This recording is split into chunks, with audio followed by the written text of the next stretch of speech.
Premier Stephen McNeil says that he is stepping down after 17 years in politics. He says he's been thinking about it for a long time, but delayed the decision. McNeil says he isn't tired of being Premier. He's just tired. So what does this mean for the province in a pandemic era? And what is next for the Premier? Stephen McNeil is the Premier of Nova Scotia. He joined me from Halifax. Hello, Premier McNeil. Hi there, how are you? Good. We heard you talking today. COVID delayed your plans to leave, but I'm wondering, in the past few months, was there a moment of clarity? Was there a moment where you thought, okay, now I can go. This is the time to step away? No, I really didn't. I didn't think of it that way. Once we got to the point where we felt we'd controlled the virus to a point, that there was a bit of a flattening of the curve, and there was a bit of a window, then this was probably the right time to go. If I had stayed longer, it probably would have meant that I was going to have to run in the next election campaign, and because if we get a second wave of COVID, no one knows how long that will last. But I'm actually looking forward to continuing in the next few months and certainly helping Nova Scotians deal with the second wave if it arrives. Your departure obviously different than you would have imagined when you started thinking about it.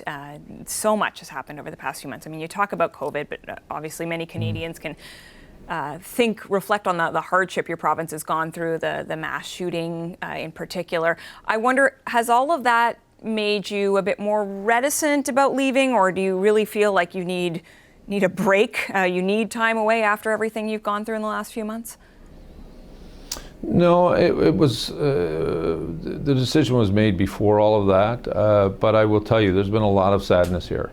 It has to have an impact on me. It has an impact on all of our province.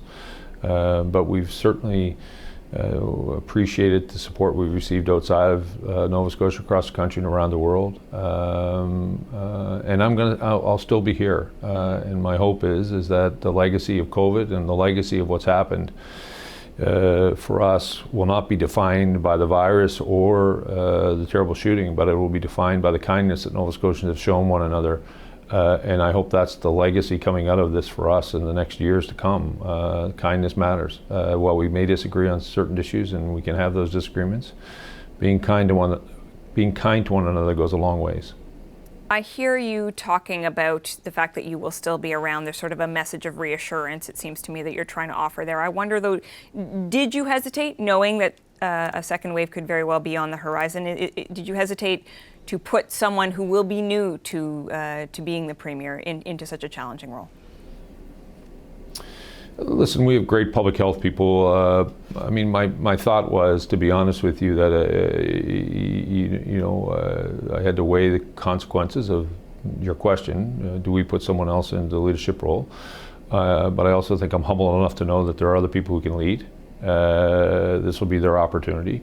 But I'm not going anywhere. I will continue to lead as long as I hold the office of the Premier until the new leader is chosen. But I will always be a Nova Scotian, and I will always do whatever I can for the person sitting in the Premier's office at his or her time of leading, to support them, whether it's with COVID or whatever else may be in our future. I care about Nova Scotian, and I care about Nova Scotians, and I will always be here to do whatever I can. 17 years in politics. What do you think is perhaps the most important political lesson that you learned in that time? You know what, I go back to this thing, was asked at the supper hour news here, the best advice, and always come from my mother: you get 2 ears and 1 mouth, use your ears twice as much as your mouth. That's probably never truer than when you're in public life, listening, trying to understand people, but also trying to articulate. When you're in this position, you have the privilege of knowing all of the information, the privilege of being able to go. So you have to go and articulate to people why it's important for good public policy, not what may be easy, not what on the superficial level, which they may think is the simplest thing to do and the right thing to do. You have to take the information that's been bestowed to you and communicate that out the best you can to have deep public policy that is in our collective best interest. And it's my hope that people will have appreciate the fact that I've always been upfront with them and told them what I knew and what I thought was in our collective best interest, and I fought for that. And some days were easier than others, for sure. Well, and that brings me to my next question. When you talk about challenges, you certainly had a difficult relationship with some unions. You imposed contracts in some cases. In fact, Unifor leader Jerry Dias, I don't know if you saw this, but he tweeted good riddance to you today. Do you think the next premier is going to need to improve relationships with unions in and outside the province? Well, everyone needs to understand that collectively we're all in this journey together. Jerry and other union leaders have a certain group of people they represent. When you're the premier of a province, you represent everybody. I also represented that family who needed autism support. I represented that family whose socioeconomic circumstances wouldn't provide their child with pre-primary. We're providing that to all Nova Scotians, and we did it in a fiscal way. I represent those Nova Scotians who are self-employed, who work very hard to go out and do, and my job is how do I give them the best opportunity to have their business grow. I represent those Nova Scotians whose children were leaving our province. We reversed that trend to creating economic opportunity. Those are the things, and my job as the Premier is to represent everyone, not just a few. And I always enjoyed my time with Jerry, and I wish him well as he continues to do his role. I wish my successor well as he or she will do their role to represent everybody. Okay, I have one last question about your successor, and it does tie into this broader conversation about COVID. Across the country, across the world, I think there's been so many discussions about how we need to do things differently in light of what we've learned about COVID. Certainly some of those discussions focus on the healthcare system, an important federal provincial issue.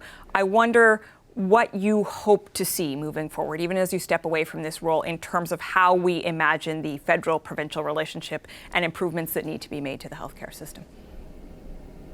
Well, listen, we're very grateful the Prime Minister is entering a new conversation with Canadian premiers about healthcare funding.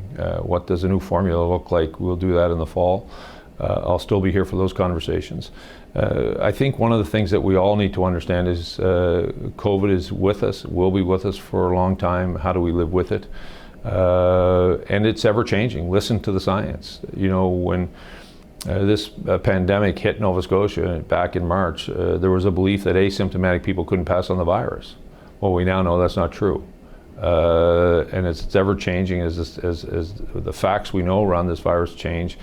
We as citizens need to be willing to adapt. Here in the province now, wearing masks is mandatory inside places. I realize there are some people who don't like that idea, but the reality of it is it's about protecting one another. And the more we know about it today, we make those measures. And I would encourage Canadians to follow the lead of public health and their political leaders to continue to do what we've been doing, which is actually to mitigate the spread of this virus and help us now to live with it and begin to start rebuilding our economy. Okay, we're going to have to leave it there. Thank you so much for your time today, Premier. Thank you very much. Hi, I'm Vashi Capellos, host of Power in Politics. See more of our show by subscribing to the CBC News channel or click the link for another video.